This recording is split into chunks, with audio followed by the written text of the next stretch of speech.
ሃይ ሌዲስ ለሴቶች ብቻ የመጣ ምርጥ እድል።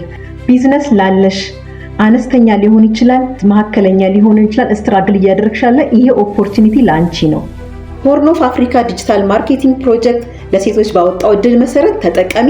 ቢዝነስሽን እስካሁን በተለምዶ በምትመሪበት መንገድ ሳይሆን አሁን ዘመኑ ተለውጧል። ዲጂታሊ እንዴት አድርገሽ ቢዝነስሽን ማሳደግ እንደምትችይ በጣም ጥሩ ኦፖርቹኒቲ ነው። ስልጠናው ኬንያ ላይ ነው የሚካሄደው። አንደኛ ኤክስፖዠር ይኖርሻል። እንዳንቺ በጣም ትንንሽ ቢዝነስ ላይ ስትራግል ከምታደርግ የተለያየ ሀገር ጋር ካለች ሴት ጋር ትተዋወቂያለሽ፣ ኔትወርክ ትመሰርቻለሽ፣ እንዴት ቢዝነስን ማሳደግ እንደሚቻል ትማሪያለሽ ማለት ነው። ስለዚህ ይሄ ጥሩ ኦፖርቹኒቲ ነው፣ ተጠቀሚ። ሊንኩን ኮሜንት ሴክሽን ላይ አስቀምጥልሻለሁ። ዲጂታል ፋይናንሲንግ፣ ኢኮሜርስ፣ ዲጂታል ማርኬቲንግ፣ ጀንደር የሚባሉት ዋና ዋና ቶፒኮች ተካተውበታል።